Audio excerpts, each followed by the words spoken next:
네, 안녕하십니까. 정보처리 실기를 준비하시는 전국의 수험생 여러분 반갑습니다. 자, 이번 시간 신기술 동향 네 번째 시간이고요. 신기술 동향 용어 정리에 ICT 시사 용어 300개 중에서 자, 지난 시간까지 150개까지 정리를 해드렸고요. 자, 이번 시간 151번부터 시작해서 225번까지 정리해 드리도록 하겠습니다. 그리고 이어서 다음 5강에서 마지막 226번부터 해서 300번까지를 정리해 드리는 걸로 해서 ICT 시사 용어 300개를 5강까지 해서 마무리해 드리도록 하죠. 이 ICT 시사 용어는 앞서도 설명을 드렸지만 한국정보통신협회에서 출간한 책이죠. 그 책에 대한 내용 300개를 그대로 다 보여드리고 있기 때문에 우리 정보처리 실기와 연관이 되는 용어도 있고 또 그렇지 않는 용어도 있습니다. 그래서 연관된 용어는 조금 더 집중적으로 설명을 드리고 그렇지 않은 용어는 조금 빨리 넘어가는 형태로 진행해 드리도록 할 테니까 계속 이렇게 들으시면서 신기술 동향 용어가 어떤 식으로 정리되고 있는지에 대한 개념을 이해하신다면 우리가 공부한 내용이 시험에 나오든 안 나오든 여러분들께서 시험을 치실 때 받은 문제에서 충분히 그 흐름을 해석할 수 있을 거라고 믿고 있기 때문에 그 흐름을 잘 파악해서 여러분 시험에서 10점 만점에 6점 이상 획득하는 것으로 목표로 해서 신기술 동향 용어 정리를 잘 해달라는 거 부탁을 드립니다. 이번 시간 학습 내용 살펴보도록 하죠. 자, 이번 시간 학습 내용은 역시나 ICT 용어 300개 중에서 지난 시간에 150개까지 했기 때문에 151번부터 이번 시간에 225번까지 정리를 해드리고 다음 시간 제5강에서 226번부터 300번까지 정리해 드리도록 하겠습니다. 자, 이번 시간 225번까지 정리하면서 음, 우리 시험에 나올 만한 용어가 제가 보기에 그리 많지는 않습니다만은 그 부분들 중에서 나올 만한 것들을 잘 캐치하셔서 여러분 시험에 꼭 나오기를 우리가 기대를 하면서 이번 시간 같이 진행해 보도록 하죠.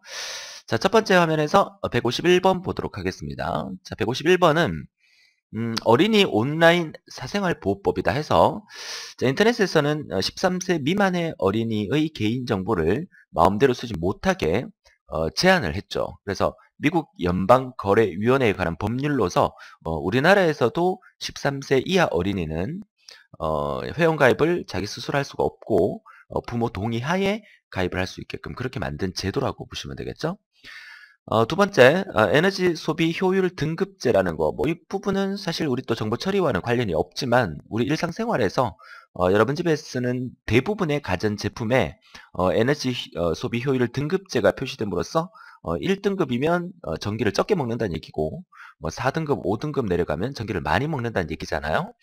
그래서 우리나라에서는, 그런 전자제품을 만드는 그 기업에서, 소비자들로 하여금 그렇게 이제 전기를 많이 먹는 제품 생산을 자체를 못하게 하기 위해서 4등급, 5등급, 5등급 뭐 이상의 등급 형태로 나오는 전자제품은 아예 생산조차 판매조차 할 수 없도록 법으로 지정해놨기 때문에 기업에서는 고객들의 어떤 전기요금을 절약하는 마음에서 될 수 있으면 에너지 효율 등급이 1, 2등급 형태의 제품을 만들어내려고 그만큼 많은 투자와 노력을 하고 있다는 그런 의미로 이해하시면 되겠어요. 자, 153번은 에너지 저장 시스템이다 해서 ESS라고 하죠. 전력이 남아돌 때 쌓아뒀다가 부족할 때 쓰거나 필요한 곳에 보내주는 체계인데 이런 부분들이 많이 활성화가 되면 우리나라 같은 경우에는 여름은 너무너무 덥고 또 겨울은 너무너무 추우니까 여름과 겨울에 전기 사용량이 많은 반면에 봄과 가을에는 전기 사용량이 그만큼 없다는 얘기죠. 그래서 이제 봄, 가을에 이제 많이 생산되는 전력을 저장해 두었다가 여름과 겨울에 많이 사용될 때 그 부분을 사용할 수 있다면 훨씬 더 경제적으로 사용할 수 있기 때문에 이런 시스템을 만들어 두고 특히 이제 전기 자동차 같은 경우에 이런 시스템을 많이 활용할 수 있다는 그런 의미가 되겠죠. 자, 그리고 154번은 하베스팅이라는 의미죠. 수확한다는 의미인데, 그래서 에너지를 수확한다는 의미에서, 거둬들인다는 의미에서 에너지 하베스팅이라는 용어도 사용이 되고 있습니다. 자, S 인덱스라고 해서, 그 S 척도, 이 S가 이제 스마트폰의 스마트의 약자가 되겠죠. 그래서 스마트폰 중독 진단 기준을, 만들어 두고, 너무 그러니까 현대인들이 스마트폰에 중독됨으로써 개인의 어떤 생활을 자체가 제대로 되지 않는 것을 방지하기 위해서 정부 자체에서 이런 척도를 만들어 두고 너무 이제 중독된 사람들은 그 중독을 없애기 위해서 어떤 그 사회적인 어떤 그 행동을 취하거나 그런 부분을 만들어 주기 위해서 만든 거겠죠. 조사를 해보니까 이제 한 청소년들이 스마트폰 중독된 퍼센트가 거의 한 10% 가까이 된다고 하더라고요. 근데 이제 그 성인들 대상으로도 조사해 보니까 한 7% 정도가 스마트폰 중독에 빠져 있다 이렇게 얘기를 하더라고요. 자, 강의를 듣는 여러분들은 어떻습니까? 저도 스마트폰에 중독된 것 같아요. 그 길 가다가 어떤 뭐 제가 좋아하는 그 스포츠라든지 이런 것들을 좋아하니까 오늘 스포츠에서 어떤 일이 일어났나 뭐 이런 것들을 자주 찾아보게 되고요. 또 여성분들 같은 경우에는 또 연예계 소식에 관심이 많잖아요. 네, 그런 부분들을 가끔씩 이렇게 찾아보면 되는데 집에 가면 밥 먹을 때도 사용하고 공부할 때도 옆에 두고 길 가다가 뭐 그 어떤 경우에도 다 사용을 하게 되니까 조금 자제를 해서 내 생활 패턴을 조금 바꿔보는 것도 우리에게 도움이 되지 않을까 싶습니다. 이번 페이지에서는 우리 정보처리 실기에서 나올 만한 용어는 없는 것 같아요. 그죠? 다음 페이지 보도록 하죠. 자, 156번은 위성에 관련된 얘기는 우리 필기시험에서도 몇 번 나왔기 때문에 뭐 나올 만한 가능성은 있습니다. 에이스 위성이라 그래서 1997년 미국 항공우주국 나사에서 발사한 우주환경 관측 위성이고요. 지난 시간에 그 우리의 위성인 무궁화 3호였나요? 자, 그거를 같이 정리를 했었던 기억도 나네요. 자, 엔릴이라는 거, 이런 거 특이한 용어니까 한번 봐두세요. 태양에서 흑점이 폭발하여 방출된 미립자가 지구에 언제, 얼마나 도착할 건지 예측할 때 쓰이는 태양 분석 모델을 우리가 엔릴이라고 하는데, 이 엔릴이라는 이런 시스템 자체도 있음으로써 사실 우리가 태양계에 살면서 태양의 어떤 역할에 따라서 조금이라도 어떤 문제가 생기면 날씨가 너무 더워지고 아니면 너무 추워지고 이런 부분들이 참 생각을 해보면 우리 인간은 참 미약한 존재다. 뭐 이런 생각도 한번 해볼 수가 있는데요. 자, 이런 것들이 이제 과학자들이 계속 연구를 해서 우리 지구상에 어떤 불이익이 없도록 나름대로 연구를 하고 있는 그런 부분이라고 볼 수가 있겠죠. 자, 158번 N스크린 요거는 시험에 나올 가능성은 있다고 보입니다. PC나 TV, 휴대폰 등 여러 단말기로 같은 컨텐츠를 끊임없이 이용하는 체계다라는 얘기가 무슨 말이냐면 여러분들이 집에서 TV를 열심히 보고 있다가 드라마를 열심히 보고 있다가 아니면 스포츠를 열심히 보고 있다가 뉴스를 열심히 보고 있다가 갑자기 그 바깥에 그 잠시 슈퍼마켓에 갔다 와야 될 일이 생기죠. 자, 그럴 경우에 핸드폰을 켜기만 하면 TV에서 방송되던 내용이 그대로 핸드폰으로 전달되면서 그 핸드폰을 들고 나가면서 스마트폰을 들고 나가면서 그대로 그 방송을 이어서 볼 수 있게끔 그래서 PC도 마찬가지고 TV도 마찬가지고 휴대폰 등 여러 단말기로 같은 콘텐츠를 끊김없이 끊어지지 않고 끊김없이 계속 이용하는 그런 체계를 우리가 N스크린이다 이렇게 얘기를 하겠죠. 잘 알아두시고요. 자, mSafer라고 하는 것은 통신 상품의 개통을 알려주는 서비스다. 통신 상품 같은 경우는 내가 직접 회원 가입을 하고 내가 직접 사인을 해서 가입을 해야 되는데 내 명의를 도용해서 다른 사람이 사용할 수도 있는 그런 부분들을 방지한다고 할까요? 그런 의미에서 이제 mSafe를 만들어 둠으로써 개통이 되면 바로바로 알려주는 그런 시스템이라고 보시면 되겠고요. 자, 이 MSN 메신저는 다들 잘 아시죠? 이 MSN 메신저가 과거에 상당한 그 회원 가입을 자랑하면서 저도 과거에 MSN 메신저를 썼던 기억이 나는데 최근에는 잘 안 쓰죠. 그러니까 최근에는 불과 지금으로부터 한 5년 몇 년 전만 해도 우리나라에서 대부분의 그 사람들은 이제 네이트온 메신저를 많이 썼던 걸로 기억이 나고요. 자, 최근 들어서는 이 스마트폰이 활성화되면서 네이트온 메신저보다는 우리가 카톡을 많이 쓰는 형태인데 최근 들어서 카카오톡에서도 그 네이트온 기능을 하는 메신저 기능을 하는 PC 버전의 카카오톡을 출시하면서 PC 버전에서도 네이트온이나 MSN 메신저만큼의 기능을 할 수 있는 그런 카카오톡 PC 버전을 출시를 했다고 제가 들었습니다. 자, 이렇게 되면 이제 우리가 스마트폰에서 카카오톡을 쓰는 가입자가 우리나라 인구의 거의 90% 이상이 카카오톡을 쓰고 있다고 이제 어떤 그 여론조사에서 봤는데, 그러면 이제 PC에서도 카카오톡 메신저로 대부분을 사용하게 됨으로써 거의 지배적으로 이 카카오톡이 이제 자리 잡지 않겠나 그런 생각도 해봅니다. 뭐 그렇다고 제가 뭐 카카오톡을 열심히 지지하는 사람은 아니지만 우리나라 사람들이 워낙 많이 쓰니까 그런 얘기를 해드리는 거죠. MSN이 뭔지는 다들 아시죠? 마이크로소프트사에서 만든 메신저라고 보시면 되겠습니다. 자, 이어서 161번 보도록 하죠. 자, M2M이라는 말은 우리가 그 학교 다닐 때 공부할 때 그 맨투맨이라고 해서 그죠? 영어 교재 이름하고 똑같은데 우리가 이제 ICT에서 사용되는 용어로서 이 M2M이라는 뜻은 그 맨투맨이 아니라 머신 투 머신이라 해서 기계 대 기계, 그러니까 사물 통신이라 해서 기계와 기계끼리의 통신을 의미하는 말을 우리가 M2M이라고 합니다. 머신 투 머신이라고 기억해 주시고요. 그 다음에 MPEG라는 거, 이거 우리는 그 필기 공부할 때 많이 했었던 얘기죠. 그래서 MPEG, MPEG이라고 부르고요. 그래서 MPEG-H라고 부르는 건데, MPEG-4에 이어서 동영상을 좀 더 효율적으로 압축 전송하는 기술이다. 제가 지금 여러분한테 강의를 보여드리고 있는 이 동영상 그 강의도, 카메라 앞에서 제가 이제 알고리즘과 데이터베이스를 강의를 해드렸지만, 카메라 앞에서 찍는 이 동영상이라든지 지금처럼 이렇게 화면으로만 보내드리는 이런 동영상들은 강의를 한 40분, 50분 찍고 난 다음에 저장하면 그 용량이 엄청납니다. 그죠? 그 엄청난 용량을 기사친구 서버에 다 올려놓고 수만 명 학생들이 접속해서 이 강의를 듣는다면 서버 과부하나 이런 부분 때문에 상당히 문제점이 많이 발생을 하죠. 그래서 이제 이 MPEG라는 이런 기술들이 많이 발전을 해서 그런 고용량의 동영상을 압축함으로써 적은 용량으로 이제 서버에 올려두고 사용자들은 그 부분을 이제 스트리밍 방식이나 다운로드 방식을 통해서 여러분 집이나 스마트폰에서 듣고 계시겠죠? 자, 그렇게 들음으로써 이제 이 동영상 압축 기술의 그 중요성을 우리가 피부로는 못 느끼지만 그 이론적인 부분을 생각한다 그러면 이런 동영상 압축 기술이 좀 더 발전을 해야만 여러분들이 끊김없이 고화질의 영상을 TV 드라마나 아니면 뭐 가요나 가요 프로그램이나 또는 이런 사이버 강의, 동영상 강의도 깨끗한 화면으로 볼 수 있게끔 그렇게 전송이 되는 거죠.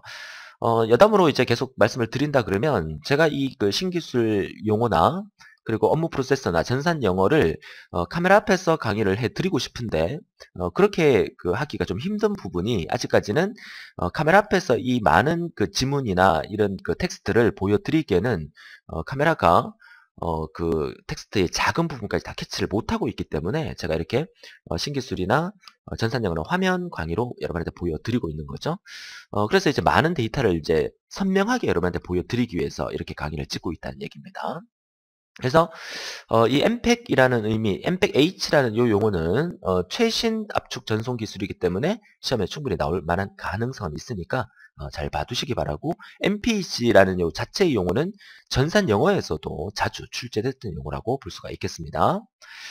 자, 163번 넘어가서요. 연동형 TV 전자상거래, TV로 방송 프로그램을 보다가 발견한 상품을 곧바로 구매하는 서비스. 제가 말씀드렸죠. 저희 집에 IPTV를 보고 있다고. 이제 KT에서 주관하는 그 올레드 TV를 제가 보고 있는데요. TV를 이렇게 보면서 제가 구두를 하나 사고 싶어요. 아니면 뭐 티셔츠를 하나 사고 싶어요. 그러면 그 올레드 TV에서 그 제공하는 셋톱박스가 있어요. 그 셋톱박스에 신용카드를 꽂을 수 있는 장치가 있어요. 그래서 TV를 보다가 내가 물건을 구입하고 싶으면 그 셋탑박스에 그 신용카드를 꽂고 바로 결제를 해서 물건을 주문할 수 있고, 자, 그렇게 주문하게 되면 몇 프로 더 할인을 해주더라고요. 그래서 이제 그런 부분들이 이제 이 연동형 TV 전자상거래의 한 부분이다라고 우리가 볼 수가 있겠죠. 자, 그래서 164번은 영상통화에 대한 얘기고요. 휴대폰 등으로 얼굴을 마주보면서 대화하는 전화를 우리가 영상통화를 하는데, 이 영상통화 사업은 그 아마 실패를 했죠. 그 SK나 KT나 또 LG U+ 측에서 이 영상통화에 대한 부분을 많이 홍보도 하고 또 광고도 하고 또 요금도 저렴하게 해줬지만 여러분들도 영상통화를 가끔 쓰십니까? 저도 거의 안 쓰는데요. 영상 통화를 이렇게 그 사업 자체가 실패한 이유는, 첫 번째 이유는 제가 생각할 때는 그 통화를 하기가 불편하다는 얘기죠. 무슨 말이냐면 이어폰을 꽂고 통화를 이제 영상을 보면서 하는 거 외에는 우리가 그 핸드폰 자체를 귀에 갖다 대고 이렇게 통화를 해야 되는데 영상을 보려면 적어도 한 10cm, 20cm 앞에 스마트폰을 바라다 보면서 이렇게 통화를 하다 보니까 음질 자체가 제대로 전달이 안 될 수 있는 부분도 있고 또 외부에 나가서는 이제 다른 쪽에 어떤 잡음들이 많이 삽입이 되면서 영상 통화가 좀 불편하다는 그런 점도 있고요. 또 다른 문제점은 뭡니까? 그쵸. 개인적인 어떤 프라이버시 때문에 사용을 못하는. 그래서 이 영상통화 사업이 실패를 했는데 조금 시간이 지나면 그런 오디오 문제점이 해결이 되고 그 여러분들 귀에 그 블루투스 같은 어떤 장치를 편하게 지금도 블루투스는 좀 불편하잖아요. 그죠? 좀 편하게 사용할 수 있는 상황이 되고 오디오 음질 자체가 충분히 이제 그 사용이 될 수 있는 시대가 온다면 이 영상 통화도 다시 한 번 더 활성화가 되지 않을까 그렇게 생각을 합니다. 자, 오프컴이라는 용어죠. 영국 방송통신규제기관을 의미하는 거니까 뭐 이런 기관들은 시험에 나올 가망성은 없기 때문에 그냥 이런 게 있다 정도만 하고 넘어가도록 하겠습니다. 자, 이어서 170, 166번이죠. 166번. 자, 오픈마켓이라는 개념은 여러분 잘 아실 거고요. 오픈마켓은 인터넷에 열린 장터라는 의미죠. 자, 우리나라의 대표적인 오픈마켓이 여러 가지가 많는데, 뭐, G로 시작하는 마켓도 있고요. 그리고 또 뭐 있죠?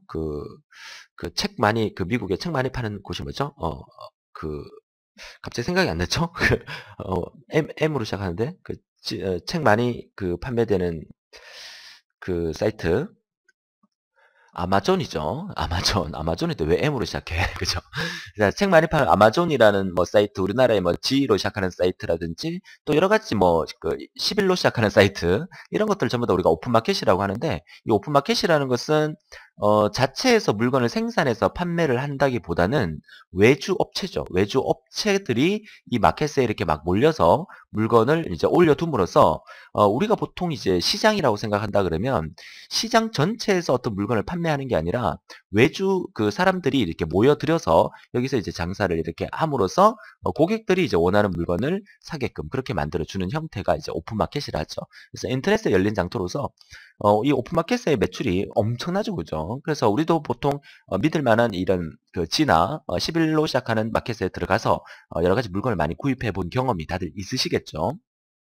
하지만 그 물건들 자체가 이제 G 회사라든지 11번 회사에서 물건을 만들어서 판매하는 게 아니라 그런 어떤 물건을 개발하고 만드는 회사가 이 회사에 납품을 해서 그 사이트에 어떤 내용을 올려서 물건을 판매하고 이 회사들은 수수료를 챙겨가는 그런 형식으로 진행되는 마켓을 우리가 오픈마켓이라고 합니다.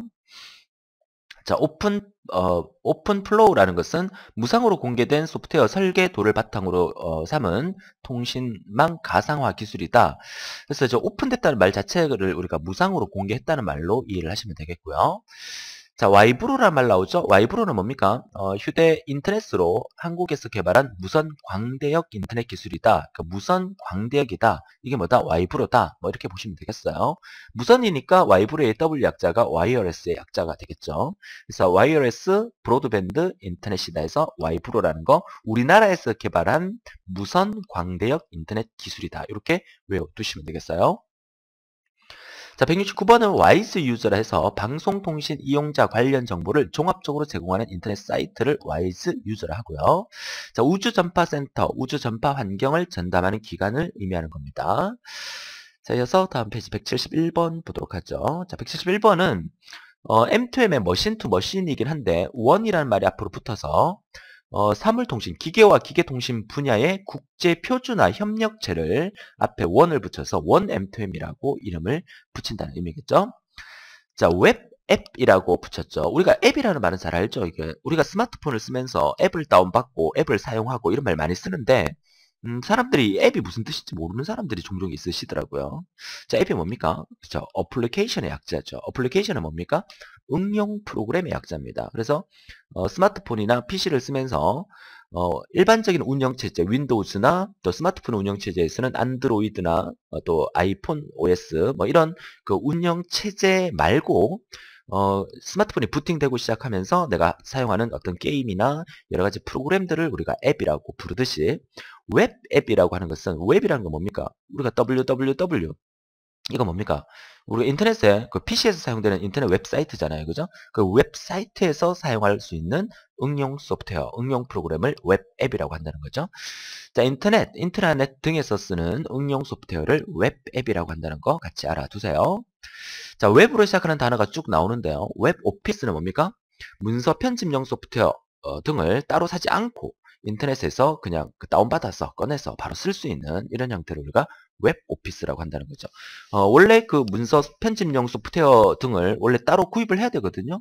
여러분 집에 쓰는 그 우리 한글에서 가장 많이 쓰는 이 아래 한글 있잖아요. 그 문서 작성하는 프로그램 있죠. 이 아래 한글 그리고 MS에서 만든 오피스라는 프로그램 뭘 우리가 많이 쓰는데 이 오피스라는 프로그램 속에 여러분 많이 쓰는 엑셀이라든지 그죠? 엑셀이라든지 뭐 PPT, 파워포인트 그리고 뭐 MS 워드 뭐 이런 어떤 프로그램들 이런 프로그램들을 직접 돈 주고 구매하지 않고 인터넷에서 그냥 무료로 다운받아서 쓰는 형태를 우리가 웹 오피스다라고 얘기를 한다는 의미가 되겠죠.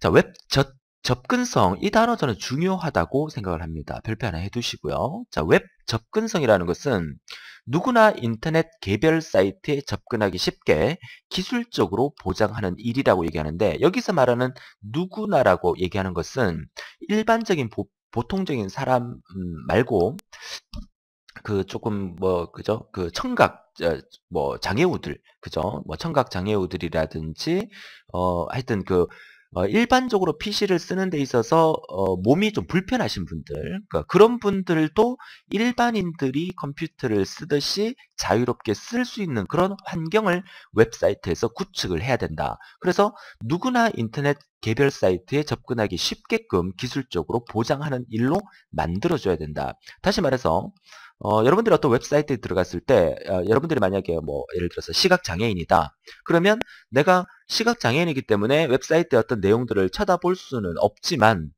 거기서 나온 어떤 소리라든지 이런 것들로 통해서 그 웹사이트를 마음대로 이용할 수 있고 쇼핑도 마음대로 할 수 있는 그런 기술들을 그 웹사이트에서 개발해서 제공을 해야 된다는 거예요. 제가 알기로는 아마 2015년까지 이거를 갖추지 못한 사이트에 대해서는 뭐 벌금을 부과한다든가 뭐 이런 제도로 지금 진행되고 있다고 알고 있는데 그래서 2015년까지는 이런 것들을 다 만들어서 웹사이트 회사들이 그렇게 서비스를 해줘야 된다는 의미가 됩니다. 그래서 웹 접근성이라는 말 요거 잘 알아두세요.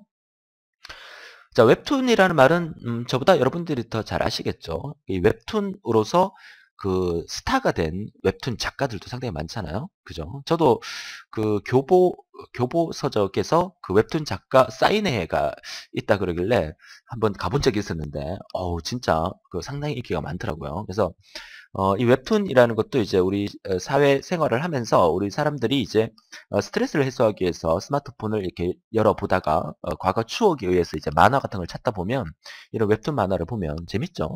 그래서 웹툰 만화의 특징 중에서 하나는 일반 책으로 보는 만화에 비해서 그 어떤 그 음향 효과라든지 그리고 또 애니메이션이 추가가 되면서 무서운 그 웹툰 같은 거 보다 보면 진짜 막 귀신이 막 튀어나올 것 같고 이런 부분들을 보면서 이제 사람들에게 상당히 많은 인기를 얻고 있는 부분이라고 볼 수가 있겠습니다.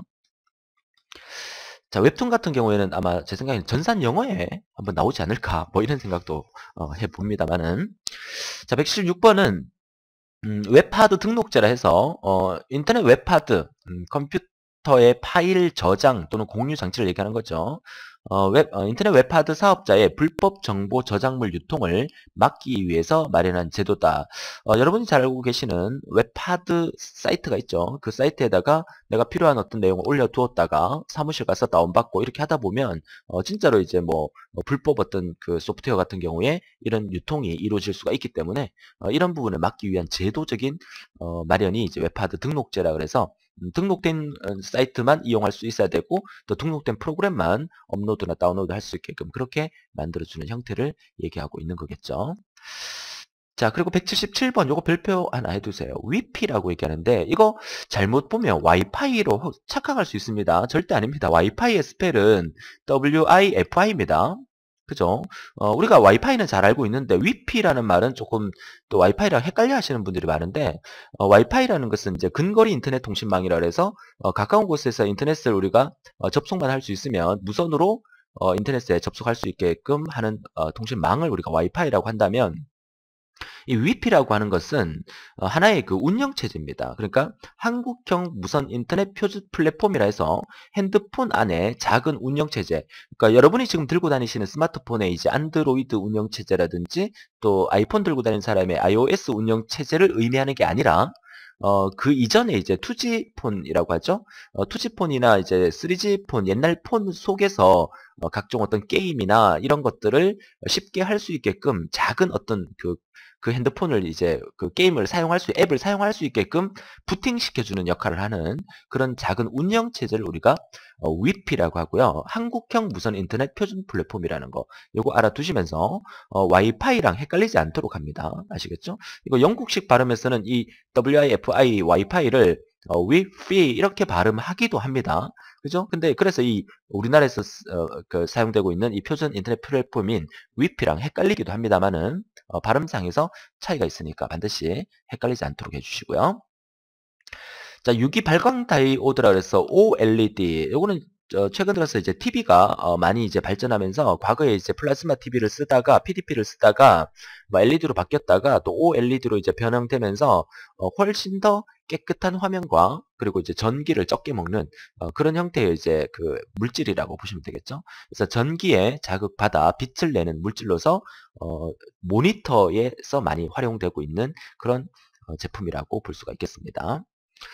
자, 유럽 전자통신 규격이라는 거 있다는 거 체크해 보시고요. 그 다음에 유료 방송 채널 계약 가이드라인이란 말, 케이블 방송을 비롯한 주요 유료 방송 사업자와 방송 채널 사용자 사업자 간의 채널 계약의 합리적인 기준을 나타내는 게 이제 유료 방송 채널 계약 가이드라인이란 말 알아두시면 되겠고요. 넘어가겠습니다. 181번.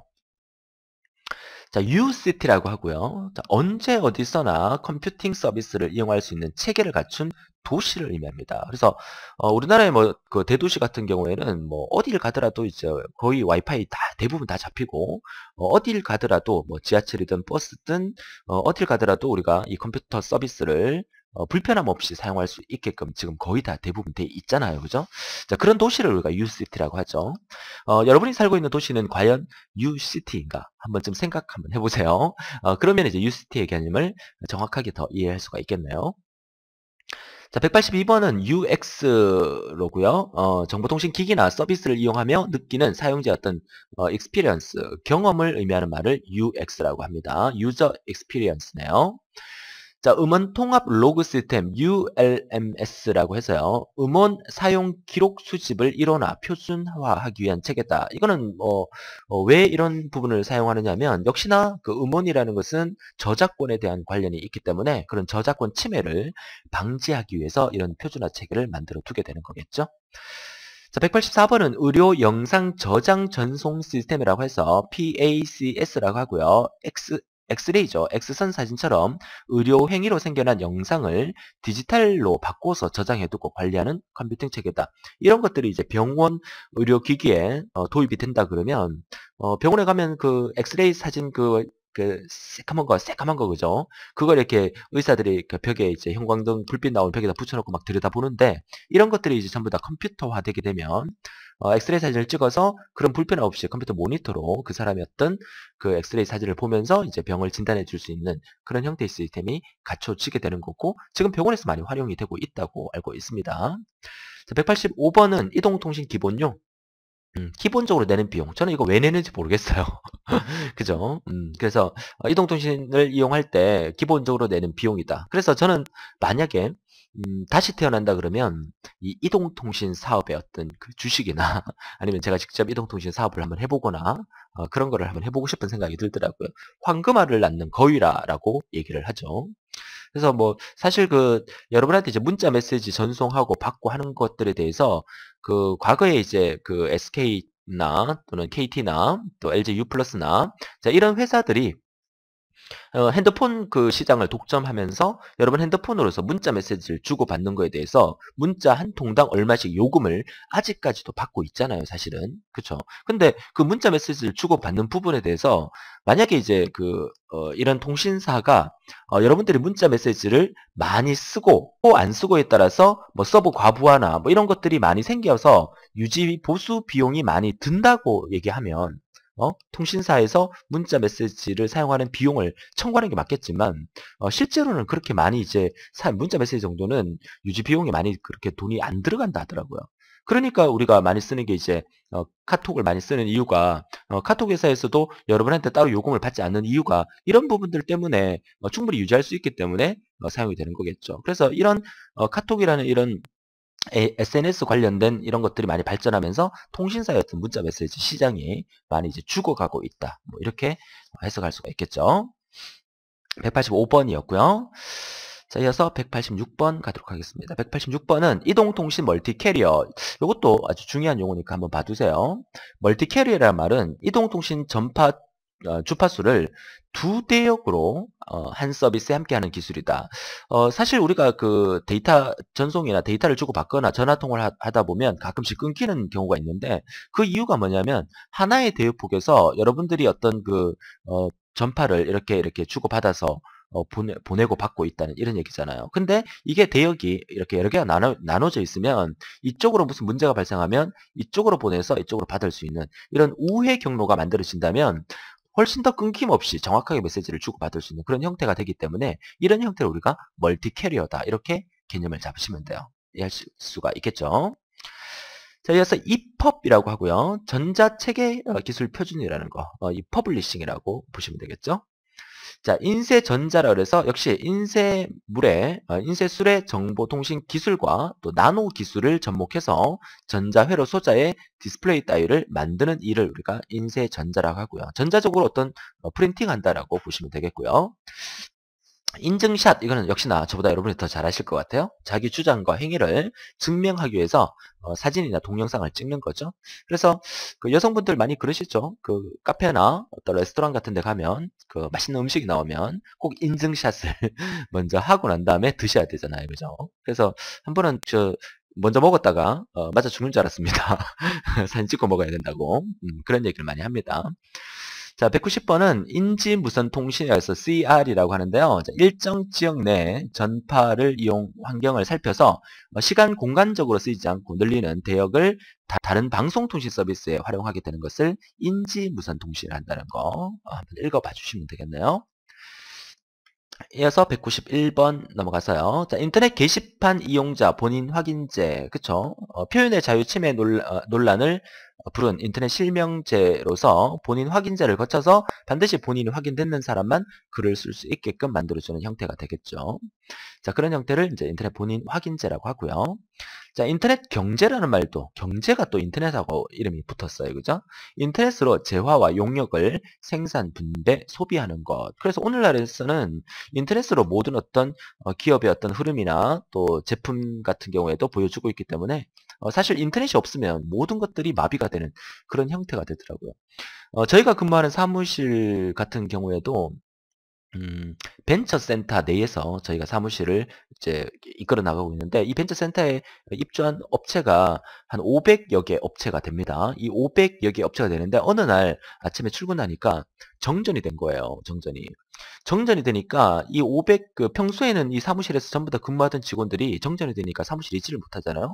전부 다 바깥으로 나오는데 진짜 이 500여 명이 전부 다 이제 바깥에 복도나 휴게실로 다 나와서 그죠? 일을 못하고 서 있는 모습을 보면서 야 진짜 전기의 힘이 대단하다. 응? 전기가 없으면 아무 일을 못하는 거구나. 컴퓨터가 없으면 진짜 아무 일도 못하는 거구나. 오늘날 사회는 그런 사회가 돼버렸다는 거죠. 그죠? 이걸 뭐 웃어야 할지 울어야 할지는 모르겠습니다만은 자, 아무튼 인터넷 경제라는 의미로서 이제 인터넷으로 재화와 용역을 생산, 분배, 소비하는 것을 의미하는 거고요. 자, 인터넷 데이터 센터, 전력 사용 효율을 나타내는 말이고요. 자, 인터넷 데이터 센터를 효율적으로 운영하기 위한 전력 사용 지표를 나타내는 게 이제 전력 사용 효율이다. PUE라고 한다는 거. 자, 인터넷 명예훼손 분쟁 조정제라는 것도 있네요. 읽어봐 보시면 되겠죠? 자, 인터넷 주민번호 클린센터라고 해서 주민번호가 없는 클린 인터넷을 구현하겠다며 방송통신위원회가 만든 상담소인데 최근 들어서 법령으로 지정을 해서 여러분들이 어떤 사이트에 회원가입할 때 요즘은 주민번호를 입력하라는 사이트가 점점점 사라지고 있습니다. 그래서 앞으로는 주민등록번호를 입력해야만 회원가입되는 사이트는 법적으로 차단을 하게끔 그렇게 만들어지는 시대가 조만간에 앞으로 그렇게 열리게 될 겁니다. 그래서 대신에 이제 IPN이나 이런 것들을 이용을 해서 여러분들이 회원가입을 할 수 있게끔 그렇게 진행이 돼야 되겠죠. 자, 이어서 196번은요. 인터넷 커뮤니티, 인터넷에서 자연스레 뭉친 공동체로서 뭐 카페나 동호회 생각하시면 되겠고요. 앞으로 제가 만들 겁니다. 제가 가끔씩 강의 끝날 때, 여러분 꼭 합격하셔서 위너스 클럽에서 뵙겠습니다. 이런 얘기를 제가 가끔씩 말씀을 드리죠. 위너스 클럽이라는 걸 제가 만들어서, 여러분들이 정보처리 기사, 산업기사 자격증을 취득하시잖아요.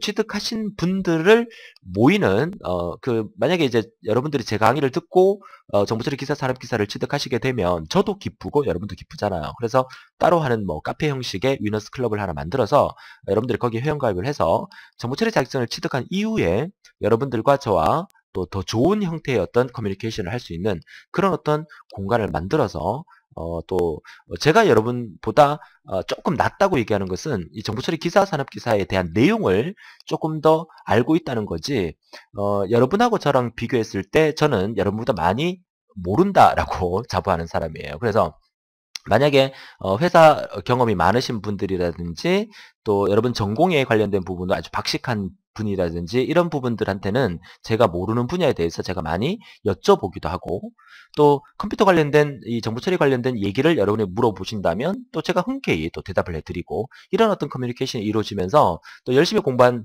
분들한테 또 회사 측에 제가 말씀을 드려서 또 장학금을 지급하는 뭐 이런 형태의 어떤 커뮤니티를 위너스 클럽을 한번 만들어 보려고 제가 구상 중입니다. 그래서 만약에 이제 여러분들께서 자격증을 따시고 이제 기사 친구를 이제 떠나시더라도 가끔씩 생각나면 저희 사이트 한 번씩 들어와 주시면 위너스 클럽을 만들고 있는 모습을 보이면 여러분들이 반드시 가입을 해서 저랑 어떤 끈끈한 어떤 커뮤니케이션을 계속 가졌으면 좋겠다는 거 저 작은 소망이고 바람입니다.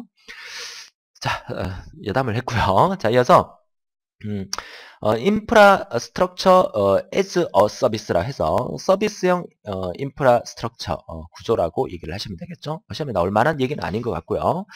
자, 일반 최상위 도메인이라서 GTLD라 해서 등록한 기관 단체 기업의 목적에 따라서 국제적으로 쓰는 인터넷 프로토콜, 인터넷 표준 프로토콜 주소를 우리가 일반 최상위 도메인이라고 얘기를 하고요.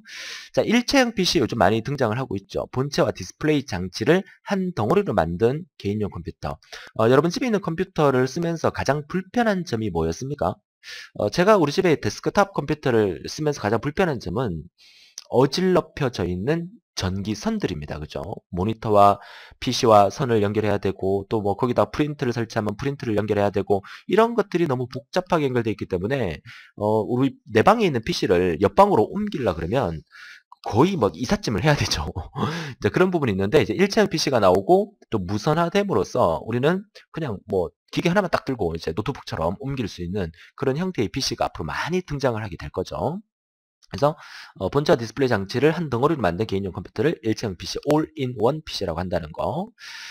자, 200번 요거 별표해 두세요. 자, OPT 요즘 많이 쓰고 있죠. 인터넷에서 한번 쓰고 버리는 비밀번호라고 돼 있는데 사실 이 OPT라는 게 일회용 비밀번호라고 해서 요즘은 그 은행에 그 시크릿 카드 대용으로 많이 쓰고 있죠. 요만한 그 기계 장치를 이렇게 해서 여기서 이제 버튼을 하나 딱 누르면 여기에 일련의 숫자가 이렇게 나타나죠. 그죠? 일련의 숫자가 나타나는데 우리는 그 시크릿 카드 여러분 많이 쓰잖아요. 시크릿 카드로 이제 인터넷 뱅킹 같은 거 할 때 이렇게 이제 카드를 주면서 1번은 뭐 2319다. 뭐 2번은 뭐다. 이렇게 해서 그 시크릿 카드에 1번에 앞에 두 자리를 눌러주세요. 뭐 2번에 뒤에 두 자리를 눌러주세요. 이게 이제 카드 형식으로 많이 불편했기 때문에 자 이게 그러니까 OPT 이 장치가 나옴으로써 인터넷 뱅킹 할 때 OPT 코드에 나오는 번호를 누르세요 하면은 이렇게 버튼을 누르면 번호가 나오는데 이게 랜덤으로 계속 바뀌죠. 그죠? 바뀌면서 이 번호를 눌러줌으로써 시크릿 카드를 대용할 수 있게끔 만들어 주는데 이렇게 그 불편한 점이 있더라고요. 제가 이걸 이제 사용을 해보니까 제일 불편한 점은 휴대하기가 너무 불편해요. 그죠? 이 시크릿 카드는 어떻게 해요? 이게 그 지갑에 딱 꽂고 다닐 수 있는데 얘는 지갑에 넣고 다니기도 힘들고 또 자동차 키에다가 같이 이렇게 연결해서 쓰게 되면 덜렁덜렁거리다가 이렇게 뭐 떨어지는 경우도 있고 이래서 상당히 불편한 점인데 이 부분들이 이제 카드화돼서 조금 납작하게 만들어서 지갑에 들어감으로써 이제 OPT 코드가 만들어질 수만 있다면 훨씬 더 이제 OPT 코드가 편하게끔 일일이 몇 번 찾아가지 않더라도 바로 쓸 수 있는 형태의 어떤 좋은 점이 생길 수가 있겠죠. 그래서 시크릿 카드 대용으로 OPT 코드를 좀 쓴다는 거, 이것도 같이 알아두시면 되겠죠. 인터넷으로 얘기한다 그러면 한번 쓰고 버리는 번호니까 얘가 누르면 랜덤으로 번호가 계속 바뀌니까 한번 나온 번호는 그 다음에서는 다른 번호가 나오게 되니까 한번 쓰고 버린다는 그런 의미로 이해를 하실 수가 있겠죠. 자, 이어서 201번. 뒷부분은 그렇게 중요한 내용은 없으니까 조금 빨리 넘어가도록 하겠습니다. 자, 시간이 벌써 40분이 지금 다 돼가네요. 자, 201번은 임베디드 인쇄 회로 기판. 요거는 이제 전기적인 얘기니까 전자 부품용 회로 기판이라는 사실로서 한번 읽어봐 주시면 되겠고요. 또 자동차에 관련된 얘기라든지 뭐 이런 것들은 시험에 나올 가망성은 없습니다. 자, 장애인 방송 제공 의무 이것도 한번 읽어봐 주시면 되겠고요. 자, 전기통신 설비 상호 접속한다는 말, 여러 통신사가 서로의 전기통신 설비를 서로 맞대어서 쓰는 일을 전기통신 설비 상호 접속이라고 얘기를 하고요. 자, 전력 반도체 역시 전기에 관련된 얘기고요. 역시 한번 눈팅만 해주셔도 괜찮겠다고 보여집니다. 자, 206번으로 넘어가서 역시 전기에 관련된 얘기가 계속 나오는데 전자기파 대피소 EMP라고 하고요. 전자기파를 차단하는 물질로 만든 건물이나 일정 공간을 의미하는 거다. 말 속에 의미가 있으니까 만약에 나온다 하더라도 쉽게 여러분이 찾아볼 수 있을 거라고 봅니다. 자, 전자주민등록증 이걸 한번 봐두셔야 되겠죠. 개인정보 칩을 내장한 주민등록증으로서 우리가 카드 형식의 주민등록증이라기보다는 전자칩이 내장됨으로써 그 칩만 그 리더기에 읽기만 하면 이 사람의 신분을 확인할 수 있는 그런 형태의 전자주민등록증이 되겠죠. 앞으로는 이런 것들이 이제 어떻게 되느냐면 전자칩이 아주 소형화로 만들어줌으로써 이 칩을 그 사람의 그 인체 피부에 이렇게 그 삽입을 한다는 얘기를 하더라고요. 피부에 이렇게 넣어두고 어떤 센서에 가서 이제 그 뭐 예를 들어 손이나 이런 것만 딱 접촉만 하면 그 사람의 어떤 모든 정보가 이제 확인이 되는 그런 형태의 시대가 온다고 하는데 이거 오면 해야 될까요? 말해야 될까요? 그쵸? 이런 것도 한번 망설여집니다. 자, 208번은 전자제품 제조 서비스 EMS고요. 자, EMS 많이 들어보셨죠? 자, 다른 기업의 전자제품 제조를 맡아서 완성품을 제공하는 것을 EMS라고 하고요. 자, 전자파 등급제라고 해서 휴대폰 같은 무선 통신 기기 설비의 전자파 인체 흡수율을 구분한 체계. 이런 체계들이 가끔 계속 만들어지면서 아까 말씀드렸던 이런 전자주민등록증 자체가 이제 개발이 되는 형태가 되겠죠. 자, 전파 시험 인증 센터라는 것도 있고요. 이것도 읽어봐 주시면 되겠네요. 한번 가도록 하겠습니다. 자, 211번이고요. 자, 전화 정보 서비스라 그래서 음성, 대화 채팅, 그리고 증권, 스포츠, 경마의 정보, 운세 상담 등을 제공하는 별정 통신 서비스를 전화 정보 서비스를 한다. 우리 ARS라고 보통 많이 얘기를 하죠. 자, 전화정보 서비스의 자동 모니터링 체계를 만들어 놓고, 자, 전화정보 제공 사업자 060, 070 아시죠? 이거의 음성 서비스가 이용자에게 꼭 알려야 할 것을 제대로 알리는지, 성인 인증 절차를 거치는지 등을 자동으로 감시하는 시스템을 얘기하게 되는 거고요. 자, 213번은 절연 게이트 양극성 트랜지스터라고 합니다. 전기에 관련된 얘기니까 역시 읽어만 보시고요. 정맥 인식 읽어만 보시면 되겠죠. 뭐 문제 속에 다 답이 있는 형태입니다. 자, 정보보호관리 체계 ISMS. 자, 이거는 정보 자산의 비밀을 유지하고 결함이 없게 하며 언제든 사용할 수 있게 한 정보 보호의 절차와 과정을 정보관리 체계라고 얘기를 한다는 겁니다. 자, 이어서 216번에 보니까 정보 보호의 날 있네요. 이런 거 알고 계셨습니까? 매년 7월 둘째 주 수요일이 정보 보호의 날이라고 하네요. 자, 정보 보호 지수라는 거 역시 민간 기업과 개인의 정보 보호 수준을 높이기 위해서 개발한 정량적 측정을 수치화한 것을 정보 보호 지수라고 하고요. 정보통신 기술개발 지수라는 것도 있네요. IDI라고 하면서 역시 국제전기통신연합인 ITU가 매년 발표하는 회원국 간의 ICT 발달 지표를 얘기하는 것을 우리가 정보통신 기술개발 지수라고 얘기를 합니다. 자, 정보보호의 날이 매월 7월 둘째 주 수요일이라면 정보통신의 날은 매년 4월 22일입니다. 제 생일이 4월 27일이거든요. 제 생일 5일 전이네요. 정보통신의 날. 자, 정부 정보보호 관리 체계라고 해서 GISMS라고 해서요. 행정기관의 정보보호 관리 절차와 과정을 의미하는 게 정부 정보보호관리 체계라고 합니다. 자, 이어서 이번 시간에 225번까지 하기로 했기 때문에 마지막 보도록 하죠. 마지막 페이지에서 제4이동통신사업자. 자, 이거 사실 그 논란이 상당히 많았었는데요. 우리나라에 이제 3대 이동통신사업자가 SK텔레콤, 그리고 KT, LG U+가 있잖아요.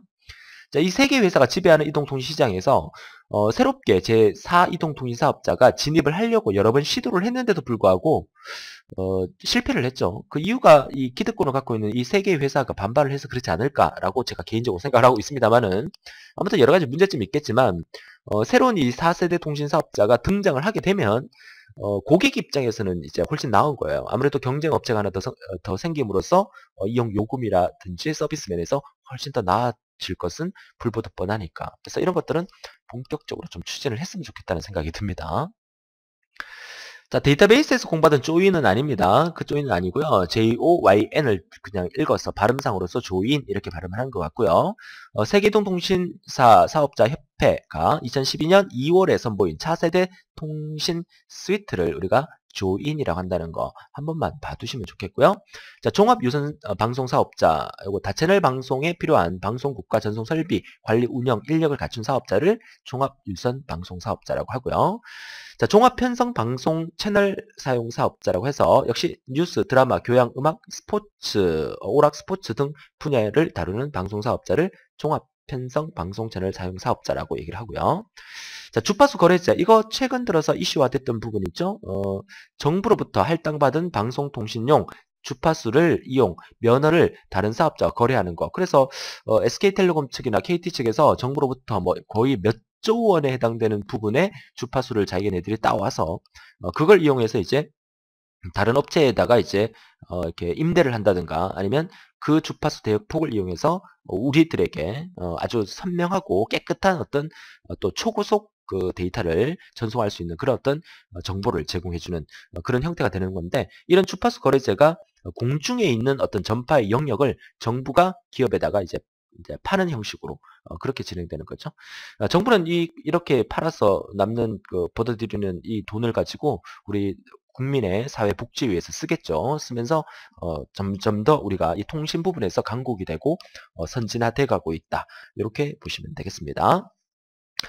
이렇게 해서 225번까지 정리를 해드리고요. ICT 시사용어 300개 중에서 다음 시간에 226번부터 300개까지 마무리해 드리는 걸로 하겠습니다. 다시 한번 정리를 해드립니다. 여러분들이 신기술 동향이나 전산 영어 부분에서 10점 만점에 6점 이상을 취득하기 위해서 이 ICT 시사용어 300개 정리하시고, 그리고 최근 발표됐던 제가 1강에서 설명드렸던 부분과 또 나머지 부분을 정리를 잘 해주신다면 충분히 6점은 획득할 수 있을 거라고 봅니다. 그러니까 우리가 같이 다뤘던 게 시험에 나온다 안 나온다를 떠나서 여러분들이 여기까지 수업을 들었기 때문에 그 어떤 형태의 용어가 나오더라도 이니셜 위주로 찾아낼 수 있다는 걸로 제가 생각을 할 수 있기 때문에 그렇게 말씀을 드리는 거고요. 한 가지 더 추가적으로 여러분 봐달라고 부탁드리는 것은 다음 페이지 제가 역시 넣어뒀는데 기사에서 출제됐던 과거 2006년부터 지금까지 출제되었던 용어를 한 번 더 정리를 해주세요.